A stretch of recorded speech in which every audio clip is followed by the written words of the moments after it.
Hello दोस्तों, welcome to ICM channel. आज हम सब यहाँ पे डिस्कस करने वाले हैं दो स्टॉक के बारे में। पहला आपका होगा एनटीपीसी और दूसरा आपका होगा टाटा एल्क्सी। तो इस वीडियो को जरूर से अंत तक देखो, लेकिन उससे पहले आप इस चैनल को सब्सक्राइब कर सकते हो और इस वीडियो को लाइक करना यदि आपको ये वीडियो पसंद आए। तो चलो फिर डिस्कस करते हैं पहले एनटीपीसी के बारे में। देखो एनटीपीसी में आज के दिन पिछले मार्केट डे में लगभग आपको 2% तक यहाँ पे गिरावट देखने को मिला है, लेकिन यहाँ पे एक आपका न्यूज़ आते हुए दिखाई दे रहा है। अब देखो इसको आप यहाँ पे पॉजिटिव ले सकते हो, क्योंकि ये एक शॉर्ट टर्म बेसिस के लिए। जानते हो कि एनटीपीसी जो है आपको सरकारी में सबसे बड़ी जो है बिजली बनाने वाली कंपनी है, और इसका यहाँ पे अभी क्या न्यूज़ आते हुए दिखाई दे रहा है पहले वो यहाँ पे थोड़ा हम सब जान लेते हैं। उसके बाद फिर हमसे यहाँ पे आगे बढ़ते हैं कि क्या यहाँ पे बाई करना सही रहेगा या नहीं रहेगा।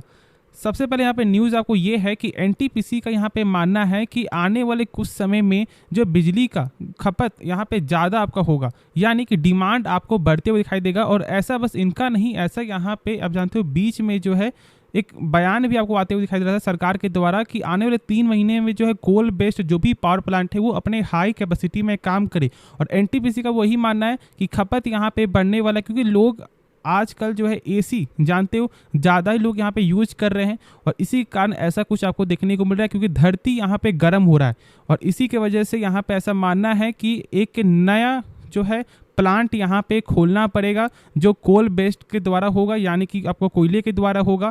देखो आप जानते हो कि अभी जो हम लोग यहाँ पे ग्रीन में फोकस कर रहे हैं, ठीक है, और ऐसा यहाँ पे एनटीपीसी का मानना है कि लॉन्ग टर्म में तो हमसे यहाँ पे ग्रीन में ही फोकस करना है, क्योंकि सारा कुछ यहाँ पे जैसे कि आपको विंड आपका हो गया, सोलर आपका हो गया, तो अभी तो लेकिन फिलहाल तो यहाँ पे कोल बेस्ड पे आपको टिकना पड़ेगा ना। तो एनटीपीसी का ही आपका मानना है कि हम लोग एक प्लांट खोलेंगे।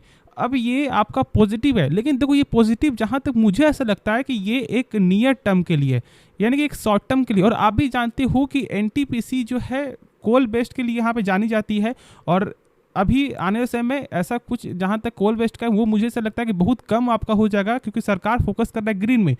तो एनटीपीसी को अभी फिलहाल अब शॉर्ट टर्म बेसिस पे ही आपको देखना चाहिए। हाँ, ये कंपनी आपको लगभग जो 3.5% का डिविडेंड पे करता है, तो फिर यहाँ पे सही है। यदि आपके पास पहले से ये स्टॉक है तो आपको यहाँ पे होल्ड करके चलना चाहिए, लेकिन लॉन्ग टर्म बेसिस से मैं यहाँ पे बाई करने का सलाह नहीं दूंगा। और यदि बाई करना, अब यदि बाई करने के लिए सोच भी रहे हो तो कम से कम अपने पोर्टफोलियो का 5% से ज़्यादा पैसा मत लगाओ जो कंपनी डिविडेंड पेइंग स्टॉक है और जो एक सरकारी कंपनी है। यदि आप चेक करोगे तो यहाँ पे 5 साल के रिटर्न में कंपनी ने लगभग 20% से ज़्यादा का रिटर्न दिया है। और यदि कुछ चेक करोगे यहाँ पे तो आपको लगभग 100 तक का ही स्टॉक था, लेकिन 2021 के लगभग आपको अप्रैल मंथ से बाद ऑलमोस्ट यहाँ पे गजब का गेन आपको देखने को मिल रहा है। तो मेरे हिसाब से जो मैंने कहा वही चीज़ आपको फॉलो करना चाहिए। बाकी आप कमेंट में बताना कि आपको ऐसा क्या लगता है कि यहाँ पे आपको बाई करना चाहिए या फिर नहीं करना चाहिए। बाकी देखो कंपनी बेहतरीन कंपनी है, सरकारी कंपनी है, लेकिन लॉन्ग टर्म के आपको हिसाब से इसका फ्यूचर का विजन ज़्यादा ब्राइट देखने को नहीं मिलता, इसलिए मैंने ऐसा कहा है। तो चलो फिर अब हम सब यहाँ पे नेक्स्ट स्टॉक के बारे में डिस्कस करते हैं। तो हम यहाँ पे बात करेंगे टाटा एल्क्सी के बारे में। और टाटा एल्क्सी पिछले मार्केट डे में लगभग आपको 1.68% तक जो है गिरावट आपको देखने को मिला है। अब इसका चार्ट देखोगे ना तो यहाँ पे अंतिम पॉइंट में ही गिरावट आपका हुआ, और जो इसका लेवल है वो 6270 का देखने को मिलता है। मैंने शुरू से कहा कि तो टाटा एल्क्सी एक बेहतरीन शेयर है। हाँ, पी यहाँ पे थोड़ा सा यहाँ पे महंगा है, लेकिन आप इसको ज़रूर यहाँ पे ऐड ऑन कर सकते हो फॉर द फ्यूचर के लिए। लेकिन कितने परसेंट से? लगभग 10 से 15% ही यहाँ पे अभी बाई करना है, यदि आप फ्रेश एंट्री यहाँ पे लेने के लिए सोच रहे हो। और यदि यहाँ पे एवरेज भी करना है तो यही चीज़ आपको फॉलो करना चाहिए, क्योंकि मार्केट बहुत ज़्यादा यहाँ पे वोलेटाइल है, अप्स एंड डाउन देखने को मिल रहा है। और जानते हो कि फिलहाल अभी आईटी सेक्टर का जो Q4 का नंबर है वो भी कुछ खास देखने को आपको नहीं मिला है, तो प्रेशर यहाँ पे बनते हुए दिखाई देगा मार्केट में। तो यही आपका सबसे बेस्ट उपाय होगा कि आप इसमें SIP करो, जो मैंने 15% 10% से कहा है। बाकी जो लोग यहाँ पे कंपनी से थोड़ा डर रहे हैं कि नहीं क्या कंपनी डूब जाएगी क्या, आप पहले कुछ यहाँ पे फंडामेंटल देखो और उसके बाद आप कमेंट करना कि क्या कंपनी डूबेगी या फिर यहाँ पे लॉन्ग टर्म में एक अच्छा खासा पैसा बना के देगी। तो कमेंट जरूर करना। तो चलो फिर हमसे यहाँ पे देख लेते हैं इसका कुछ फंडामेंटल।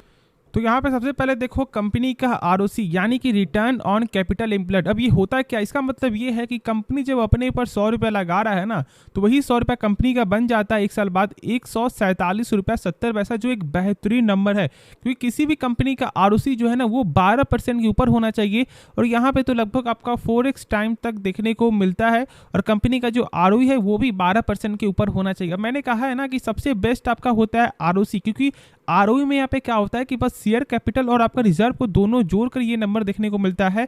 लेकिन आरओसी में क्या होता है कि share capital plus reserve plus डेप्ट, तो तीनों चीज़ को जब यहाँ पे जोड़ के जब आपको बताया जाएगा तो ये एक बेस्ट नंबर कहलाता है। और इसलिए आरओसी आपको ज़्यादा ही फोकस में रखना चाहिए। यदि आपको ये नंबर सही है, यानी कंपनी का नंबर यहाँ पे, यानी कि जो बेसिक जो मैंने बताया है वो यहाँ पे सही है। अब देखो कंपनी का बुक वैल्यू। अब ये बुक वैल्यू क्या होता है? बुक वैल्यू का मतलब ये होता है यदि कंपनी डूब रही है या फिर आपको बर्बाद हो रही है तो एक शेयर के बदले कंपनी कितना रुपया पे कर सकता है। तो यहाँ पे मिलेगा मात्र 272 रुपया, जो ये बहुत ही कम नंबर है। क्योंकि मैंने कहा है कि किसी भी कंपनी का जो बुक वैल्यू मार्केट प्राइस के हिसाब से कम तो 5% से ऊपर होना चाहिए, और यहाँ पे 5% से थोड़ा कम देखने को मिलता है। अब बहुत से लोग यहाँ पे डर गए होंगे कि यार इतना इतना प्राइस दाम का स्टॉक है, यानी कि लगभग आपको 6 रुपये का स्टॉक है और अभी मात्र मिल रहा है 272 रुपया। यदि डूब जाएगा तो मात्र इतना रुपया मिलेगा। हाँ, इतना ही रुपया मिलेगा, लेकिन डरना नहीं चाहिए, क्योंकि ये एक तरह का एक्सेप्शन भी आपका होता है। और बेसिक तौर से जो मैंने बताया कि कम से कम 5% से ऊपर होना चाहिए। किसी कंपनी का 5 से 10% से ऊपर है, देखो जितना ऊपर होगा उतना ही अच्छा होगा। तो बस ये चीज़ आप जरूर आपको ध्यान रखना। और यहाँ पे बुक वैल्यू जो है कंपनी का सही देखने को नहीं मिलता है। अब आगे बढ़ोगे यहाँ पे तो देखो सबसे यहाँ पे सेल्स चेक करोगे तो सेल्स यहाँ पे लगातार बढ़त देखने को मिलता है, और साथ साथ कंपनी के जो प्रॉफिट है उसमें भी यहाँ पे गेन है। अब फिर देखो यहाँ पे ईयर ऑन ईयर के बेसिस से, तो ईयर के बेसिस से अभी फिलहाल एक क्वार्टर बाकी भी है, और उसके बाद भी यहाँ पे पिछले मार्केट का जो पिछले ईयर का जो रिकॉर्ड है वो भी यहाँ पे ब्रेकडाउन आपका हो चुका है। और उसी तरह यहाँ पे प्रॉफिट में भी आपका लगातार बढ़त देखने को मिल रहा है। अब देखो यहाँ पे शेयर कैपिटल, तो देखो शेयर कैपिटल में भी यहाँ पे 62 करोड़ का शेयर कैपिटल है, और आपका जो रिजर्व है वो भी यहाँ पे लगातार बढ़ रहा है, जो सबसे अच्छी चीज़ है। और मैंने बताया ना कि आरओसी और आपका आरओ में आपको यही दो चीज़ आपका ऐड होता है, शेयर कैपिटल और आपका रिजर्व प्लस डेप्ट आपका आरओसी में। लेकिन आरओई में बस ये दो चीज़ ही है। अब देखो कंपनी जो टोटल एसेट है उसमें भी यहाँ पे गेन हो रहा है। अब देखो कैश फ्लो, यानी कि कंपनी जो भी सामान बेच रही है क्या उसका पैसा जो है रिटर्न आ रहा है या नहीं आ रहा, तो ये कैश फ्लो के जरिए ही मालूम चलता है। और यहाँ पे क्या तरीका है चेक करने का, 483 करोड़ से कम होना चाहिए टोटल प्रॉफिट। और यदि हम यहाँ पे चेक करें तो देखने को मिलता है आपका 550 करोड़, जो यहाँ पे थोड़ा खराब है, लेकिन 10% तक यहाँ पे चलता है। तो आप यहाँ पे आराम से निश्चिंत रह के होल्ड करके चलो। कंपनी का यहाँ पे कैश फ्लो भी सही है, क्योंकि देखो पिछले साल यदि चेक करोगे तो देख सकते हो कि 437 करोड़ है ना, और यहाँ पे इससे कम होना चाहिए तो 368 करोड़ है। तो थोड़ा सा यहाँ पे कम बेसी आपको हमेशा होता रहता है, तो इससे हमसे कंपनी खराब नहीं बोलेंगे। मेरे हिसाब से एक बेहतरीन कंपनी, और यदि आपने एक हाई प्राइस से बाई किया है तो यहाँ पे आपको 10 से 15% कर करके एवरेज जरूर करना चाहिए। तो होप ये वीडियो पसंद आएगा। बाकी इस वीडियो में यदि आपको कुछ भी सीखने को मिला जरूर से इस चैनल को आप सब्सक्राइब कर सकते हो, और इस वीडियो को लाइक करना है यदि आपको ये वीडियो पसंद आए। तो मिलते हैं नेक्स्ट वीडियो में, तो तब तक के लिए धन्यवाद।